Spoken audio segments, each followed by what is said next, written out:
जिनवाणी हमारे ज्ञान की वृद्धि में बाही निमित्त है और अंतरंग निमित्त हमारे ज्ञानावर्णी कर्म का प्रयोग है। उपकार औपकारक भाव व्यवहारने से है। पुद्गल द्रव्य का क्या उपकार है? सुख है, दुख है, जीवन है, श्वास आदि है। यह पुद्गल द्रव्य के धर्म द्रव्य का क्या उपकार है? गति हेतुत्व अधर्म द्रव्य स्थिति में सहयोगी बनता है।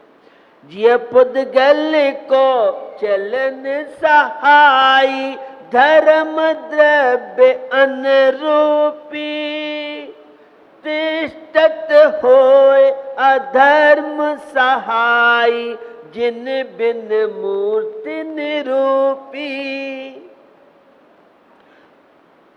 सफलता प्राप्त करना चाहते हो तो उसके लिए अनुकूल साधन, अनुकूल निमित्त।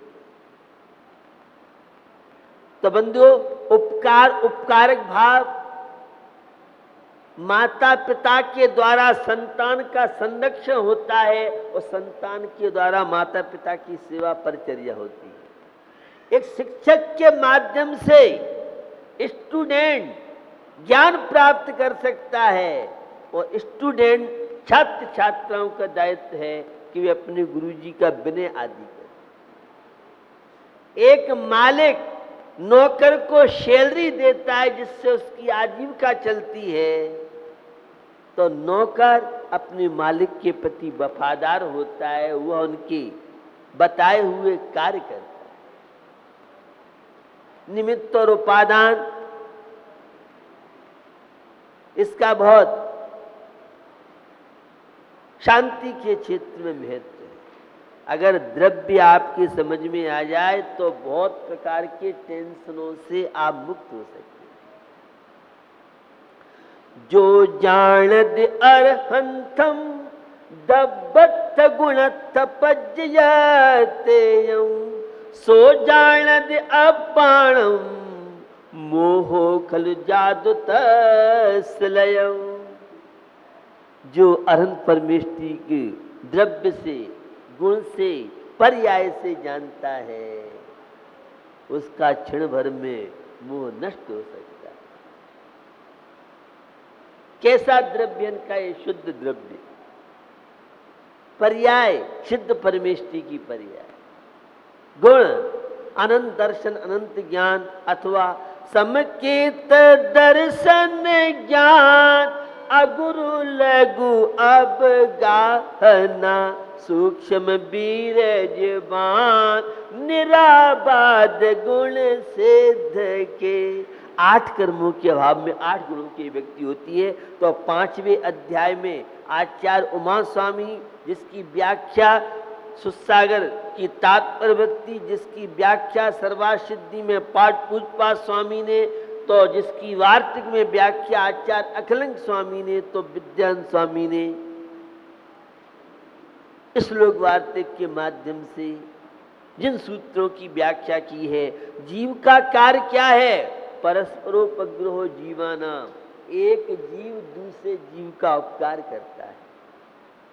मुनि महाराज तो श्रावक को मोक्ष मार्ग में धर्म ध्यान में चलने का उपदेश देते हैं और श्रावक मुनिराज की चर्या करता हुआ, वैयावृत्ति करता हुआ उनके रत्नत्रय में सहयोगी बनने का प्रयास करता है।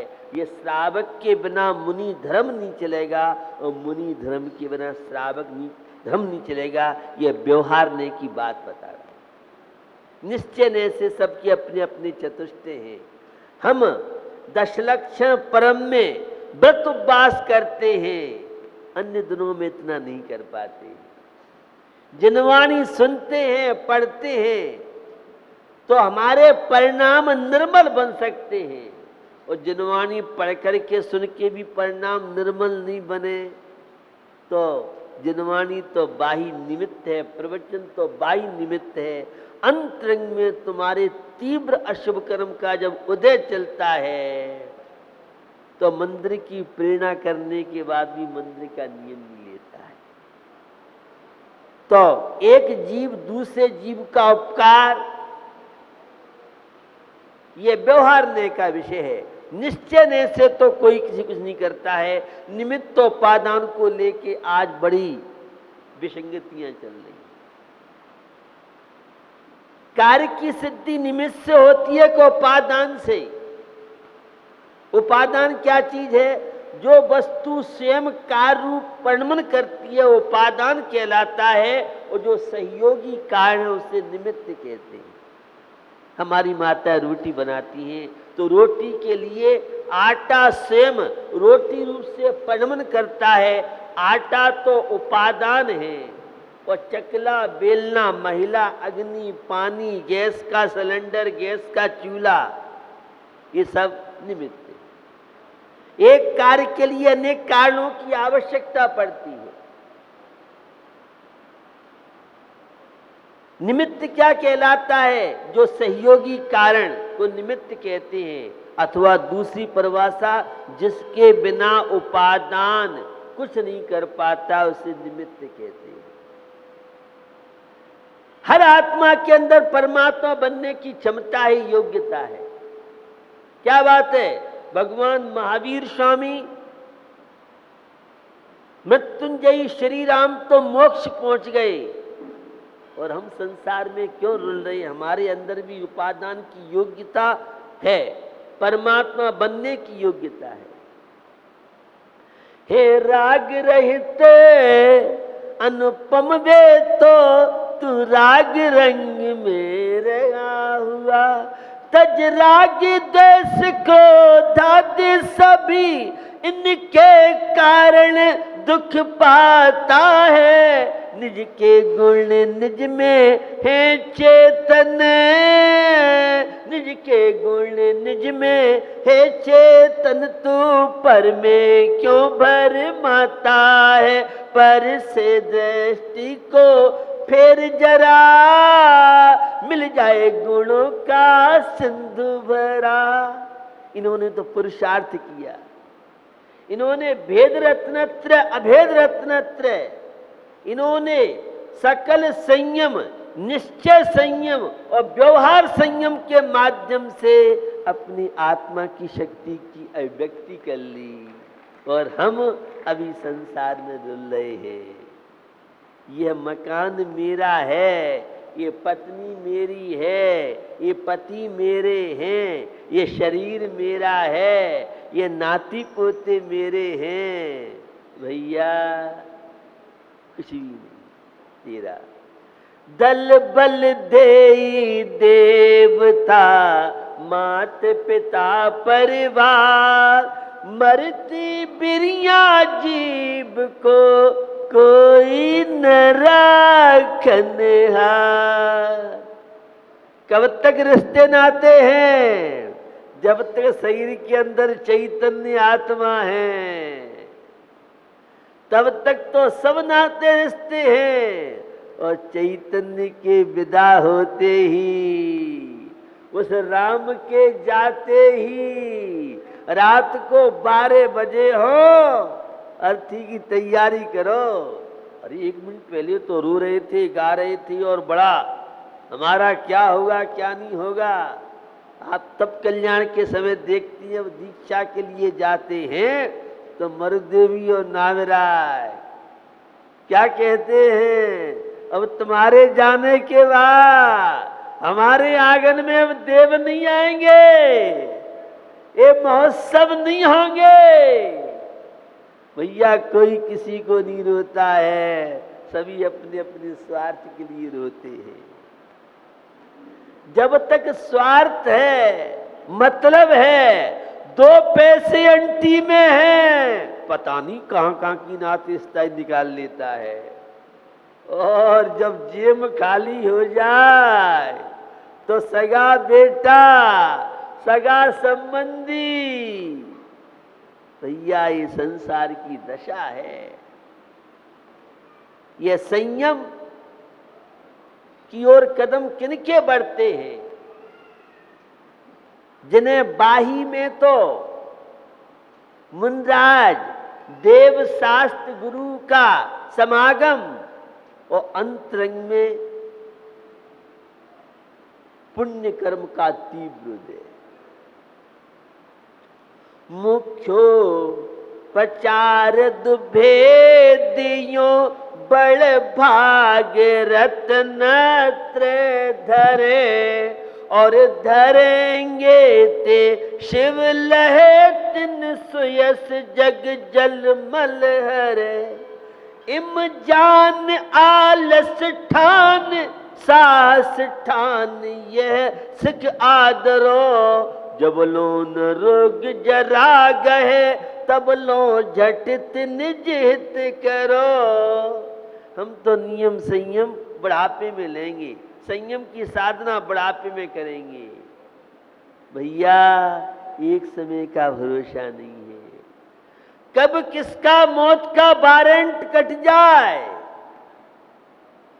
हमने सुना है लिफाफा में बहुत ताकत होती है, जो काम नहीं बने तो लिफाफा दे दो और काम हो जाता है। तो आयु कर्म को भी एक लिफाफा दे देंगे, हम तो नोटों गड्डी दे देंगे तो वो हमें हमारे ऊपर मेहरबानी करेगा। ये बच्चे छोटे छोटे हैं, बड़े बच्चे हो जाएं फिर साथ चलेंगे। लो 1 करोड़ की थैली ये लो। सुना है रिश्वत का जमाना चल रहा है भैया। उस कर्म के सामने आयु कर्म समाप्त होने के बाद, सिकंदर बादशाह का नाम नहीं सुना होगा आपने, जब उसकी अर्थी निकाली गई थी तो पहले कह दिया था मेरी अर्थी निकाली जाए तो मेरे दोनों हाथ। अरे क्या बोल रहे हो, तुम तो सिकंदर बादशाह हो, अरे विश्व के सम्राट हो। उस मरने से पहले वैद्य जी और डॉक्टरों से कहता है तुम्हें जितनी संपत्ति चाहिए, लाखों करोड़ रुपए, मुझे कुछ समय के लिए बचा लो। वैद्य जी कहते हैं इस आयु कर्म के सामने लोक में तो यमराज कहते हैं, यम का दूत कहते हैं। हमारे जैन दर्शन में, भारतीय संस्कृति में तो 8 कर्म में आयु कर्म जब समाप्त हो जाता है तो कोई किसी को 1 सेकंड भी बचाने में समर्थ नहीं होता है। तो भैया सिकंदर बादशाह जैसा व्यक्ति कितनी लाखों माताओं के सिंदूर, कितने देशों में चढ़ाई की, कितना वैभव था, साथ में क्या लेके गया था? बेगम साथ गई थी। जितनी विजय पताका में लूटपाट की थी, जितना वैभव था, सब साथ लेके गया? कुछ नहीं गया। सिकंदर बादशाह से जिसका परिचय हो जाएगा वो मुजफ्फरनगर की गलियों में इन ईंट, चूने, पत्थर, संगमरमर, ग्रेनाइट है, ग्रेनाइट संग लेके जाना। ग्रेनाइट को तू जब अर्थी लगे तो कह देना ये मकान में जितना ग्रेनाइट लगाए मेरी अर्थी के साथ रवाना करना पड़ेगा, मेरे खून पसीने ही कमाई है। सोचो विचारो, क्या जिंदगी, ये संसार, ये शरीर जिसकी सेवा अनंत काल से तुम कर रहे हो। लेकिन भैया ये शरीर किसी के साथ नहीं जाता है, अकेली आत्मा ही रवाना हो जाती है। देह त्यों बंधन इस जीव को जो तोते को पिंजरा, बिन ज्ञान निषेधन तन धार भव बन, बिन ज्ञान निषेधन तन धार भव बन। तू कई बार मरा ओ चेतन निज को जान जरा, ओ चेतन